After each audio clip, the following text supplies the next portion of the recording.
He's been named Time Magazine's Man of the Year, and she's put her career on hold to spend more time with him. On December 21st, Ted Turner and Jane Fonda will celebrate their first wedding anniversary together. And these days, they lead relatively non-public lives, spending a lot of time at their Montana ranch. But as we look back at my previous interviews with Ted and Jane, you'll see that this middle-aged couple is far from giving in to middle-aged spread. From the Flying D Ranch to the Chop Shop, Ted Turner and Jane Fonda find comfort in each other's company. The frenetically paced lifestyles of their earlier years seem like youthful memories these days. Memories that also recall some hard lessons for both. Thanks a lot, everybody. Thank you. This is the Ted of old. Let's bring in some more. Tell Helfrich we need it. And this is the new laid-back leader. A lot of people got bombs that we didn't even know about.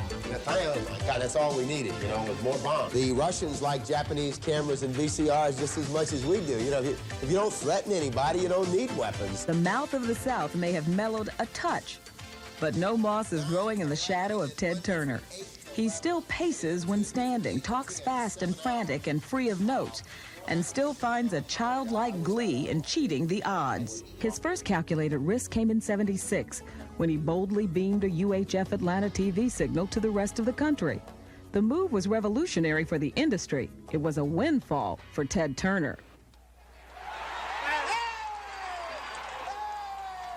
He programmed the Superstation partly with Atlanta's sports team. He was to make America's teams. He had rescued the Braves in '76 and Hawks in '77 from the awaiting arms of other cities who wanted them. And that move made him somewhat of a local hero. Where'd I go? Are you an avid sports fan? Yeah, I'm an avid sports fan. I'm more avid when we're doing well.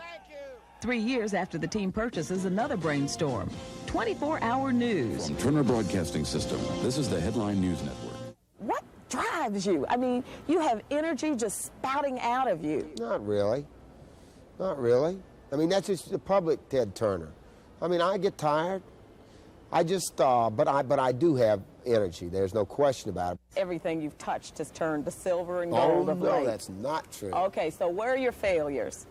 Well, I wouldn't necessarily call them failures. Why not just say they were things that didn't work out? I mean, even though I won some sailboat races, I lost sailboat races. But he won the big one, the '77 America's Cup. It's then he earned the title of Captain Outrageous at the Cup press conference. From Australia, who played baseball like the Los Angeles Dodgers. And that was 11 years ago, so when are you going to let me forget it? The waves he made at the yacht club were ripples compared to the boat rocking he'd do on Wall Street. Turner attempted, but failed to take over the helm of ABC, ESPN, and CBS. His personal life hasn't been all smooth sailing either. I've been divorced twice. I'm going to be divorced twice. I mean, you know, marriages, that's a sign of a failing. You know, when a marriage doesn't work out, you could look at it that way. But of course, it happens to a lot of people, doesn't it? How do you balance with somebody like him? Real well. Jane Fonda knows how to handle personal questions by now. The press writes about her every move, and even some moves she doesn't make. For instance, a British magazine once reported, and the American press repeated, that Fonda pays $1,000 a week for a psychiatrist for her cat. I don't have a cat. My son's allergic to cats. I don't know. I'm not joking. In some of the research material, they actually said you paid a psychiatrist for cats. No, I don't have cats, and I have 3 dogs, and I've never had a psychiatrist for them, or the horses, or the rabbits, or the sheep, or the goat, or any of my other animals. So how do these lies get started? I mean, that really was in print. Hey, I mean, really. Half of what I read is untrue about myself. But the self-assured Fonda seems to take it all in well-humored stride. She has in her life made her stumbles and falls for all the world to see. When you're a public person, when you've been outspoken on issues that you felt strongly about, you know that everyone isn't going to like what you've said or what you've done, and you have to be prepared to deal with that. And I'm a public person. I have been all my adult life, so I'm used to it. And I try to admit when I've made mistakes, and I try to learn from them. Fonda admitted just last year she handled herself in an inappropriate manner in her most public faux pas. In a 2020 interview with Barbara Walters, Fonda apologized to Vietnam vets and their families for her actions in a trip to Hanoi in 1972. Her visit to an anti-aircraft gun used against American planes inflamed passions that linger even today. What were you doing climbing on that gun? That was a thoughtless and careless thing to have done. You learn from mistakes just as much or more than you do from your successes. The people that I feel the most sorry for are people who sort of reach a certain point at life and then stop. You know, like we're brought up to think that at a certain point, you're grown up. When I grow up, okay, now I'm grown up and it's over. And instead of realizing that you never grow up. You're always learning, you're always growing, you're always discovering, hopefully deepening. It's an unending process. The third time's a charm, as they say, and Ted and Jane are both on their third marriage. In business life, both have shown a great knack for success. Turner has done it by way of some high-stake gambles, which have paid off nicely, while Jane has become the nation's fitness guru and launched a new wave in home fitness videos. Somebody told me that basically you're just a good old boy. Would you agree or disagree with that statement? Oh, I'd love to be a good old boy. You a good old girl? What is a good old boy? Well, good, we know what that means. Good is nice, and I'm 50 years old almost, so that makes me old, and I'm a boy, so I'm a good old boy. Good old boys like to hunt, and they like to fish. Are you still hunting as much as you used to? No, but I hunt a little bit. I love getting out in the woods. I'm a wilderness person. I really am. I like to, if I had my druthers, I'd go out and spend all my time in the mountains. I'd like to be a mountain man, like those Robert Redford movies. I really would. Live up there with the bears. A log cabin. But wouldn't you miss all of this? No. I mean, this is a lot of pressure down here.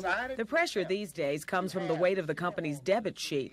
It was loaded 6 years ago by the purchase of the MGM Film Library. Okay, how do you sleep at night with $1.4 billion debt over your head? It was $2 billion about a year ago. A year and a half ago, I owed $2 billion, so I've already paid off about $500 million, so I could, I was even sleeping then. I'm paying those debts off. It'll only take me about 10 or 15 years to work out of this hole, but I intend to do it. I'm getting a bill consolidation loan, so I can pay them off with one big monthly payment. But come on, you joke about it. I mean... Why not joke about it? What's the point? What am I supposed to do? Cry about it? I got that debt because I bought all these movies. I knew what I was doing. It's just like if you go buy a Cadillac and finance it. It's the same exact thing. Everybody's in debt. Didn't you know that? Some say you got snookered on the United Artists MGM deal, that you spent too much for what you got. If I'd have thought that I could have bought it for less, I would have certainly bought it for less. I mean, if you really knew me well, I don't throw money away, but it was like Rembrandt's. I think those movies are irreplaceable and that they're works of art and that they were worth a little bit more, and I'm going to make it work. If that's Ted's motto, then Jane's would be, I'm going to make you work. Work out, that is.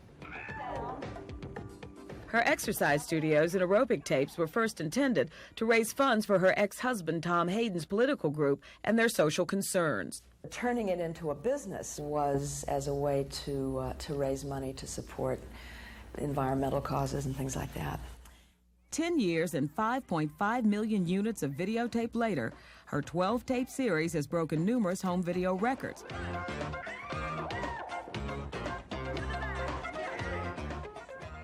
She does it now more for the creative satisfaction of sharing with Fonda fitness fanatics a lifestyle she herself practices devoutly. Fonda works out almost daily, either doing aerobics at her Beverly Hills studio or by running, hiking, or biking. Tell me, how is it you never sweat? I'm dying in the challenge tape, but it never shows. Your hair is perfect, your makeup is perfect. Well, they come in and they powder you up and fix your hair up, but oh yeah, I do. And sweating is really good for you. It's great for your skin, and before I used to work out this much, I didn't sweat so much. And back when I first became an actress and I started realizing that I had to find some kind of physical exercise activity to keep my weight in check, I hardly sweated at all. The healthier you get, the more your sweat glands become active, and the more you get those toxins out of you. And it's really, I do sweat and I enjoy it. Enjoying life seems to be what it's all about for Ted and Jane these days. They make their relationship a priority, notwithstanding their personal commitment to social issues. Would you ever consider being president of the United States or trying? Well, I'd consider anything, and I have considered it. I've thought about it a lot.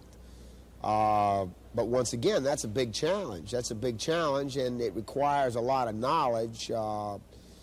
It requires a lot of knowledge about things, and knowledge in some areas that I'm not as strong in. And I'm really good at communications. We got CNN in close to 90 countries in some form. I've set up a global community.